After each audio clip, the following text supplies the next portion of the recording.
আসসালামু আলাইকুম। ঝিনাইদহ জেলা আওয়ামী লীগ নেতা মিন্টুর 10 দিনের রিমান্ড চায় ডিবি।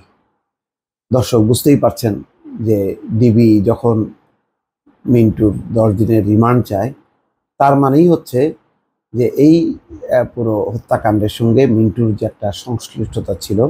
কেন মিন্টুর সঙ্গে সেই হত্যাকারী সবচেয়ে সন্দেহভাজন দুজন শাহিন এবং শিমুল ভূঁইয়া যোগাযোগ করেছে, কেন 2 কোটি টাকা রাখতে বলেছিল শাহিন মিন্টুকে ফোন করে, এবং সেই টাকা আবার মিন্টুর যেই ঘনিষ্ঠ গ্যাস বাবু নামে পরিচিত আওয়ামী লীগের আরেক নেতা, তার সাথে যোগাযোগ করা এবং 20 লাখ টাকা অ্যাডভান্স দেওয়া, কেন এই কথাবার্তা যেই 3টি ফোনে হতো সেই 3টি ফোন হঠাৎ করে হারিয়ে গেল, সব কিছু মিলিয়ে এটা মোটামুটি গোয়েন্দাদের কাছে পরিষ্কার হচ্ছে যে এখানে সাইদুল করিম মিন্টুর একটা সংশ্লিষ্টতা আছে।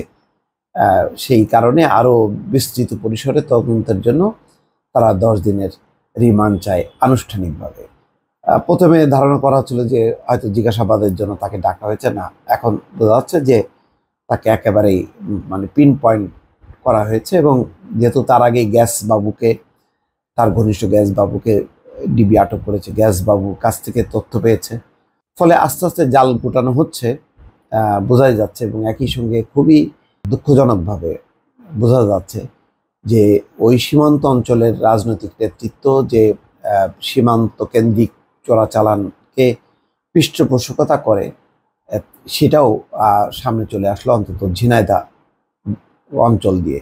বাকি অঞ্চলগুলোর ব্যাপারে তো কোনো ঘটনা না ঘটলে তো সরকারের হুঁশ হবে না।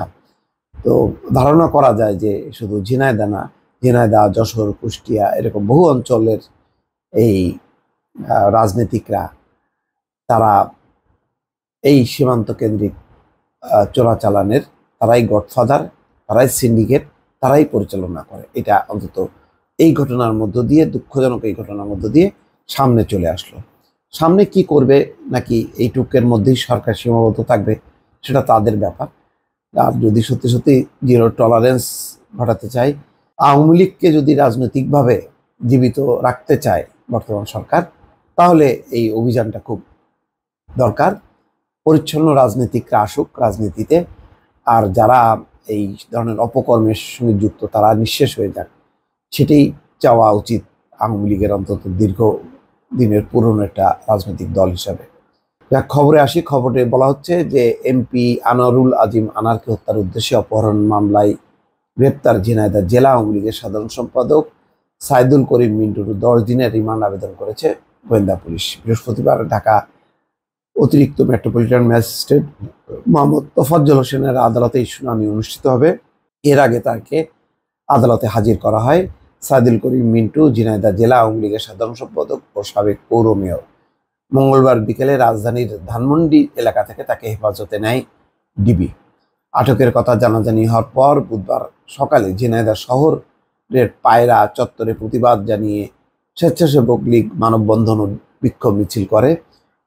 অন্যদিকে আবার পাল্টা, মানে ঝিনাইদহ হলো প্রতিবাদ এবং বিক্ষোভ মিছিল, আর কালীগঞ্জে হচ্ছে আনন্দ মিছিল, সাধুবাদ জানিয়ে তার বিচার এবং কঠিন শাস্তির দাবি করা হয়। আর ডরিন, আনারের মেয়ে, সেও তো স্বরাষ্ট্রমন্ত্রীর কাছে যে ইঙ্গিত দিয়েছে যে তার বাবার হত্যার সঙ্গে জেলা আওয়ামী লীগের কিছু নেতা যুক্ত, এবং কারা যুক্ত সেটাও মোটামুটি এই মিন্টুর কথা উল্লেখ করেছে, গ্যাস বাবুর কথা উল্লেখ করেছে। তো মোটামুটি এটা পরিষ্কার। এখন কতটুকু তথ্য প্রমাণের ভিত্তিতে এই জিনিসটাকে দাঁড় করানো যাবে, সেটাই হলো বড় ব্যাপার। মিন্টুর ব্যাপারে একটা অদ্ভুত একটা রাজনৈতিক তথ্য, যে সেই স্কুল জীবন থেকে ছাত্রলীগের সঙ্গে যুক্ত। এরশাদ আমলেও তিনি এরশাদ বিরোধী আন্দোলনে ছিলেন, স্বেচ্ছাসেবক লীগের নেতা ছিলেন। তার মানে রাজনৈতিক চড়াই উতরাই পার হয়ে তিনি আওয়ামী লীগের একেবারে খুবই একজন দাপুটে নেতা। কিভাবে আস্তে আস্তে এই অপরাধ চক্রে জড়ালেন, এটা হলো এখন বিষয়। আসলে পুরো রাজনীতিটা যখন নাকি দুর্বৃত্তায়িত হয়ে যায়, তখন সব নীতি আদর্শ সব যে মানে ধূলিসাৎ হয়, জলাঞ্জলি হয়, এই ঘটনার মধ্য দিয়ে সেটা আবারও পরিষ্কার হলো। দর্শক ভালো থাকবেন, আল্লাহ হাফেজ।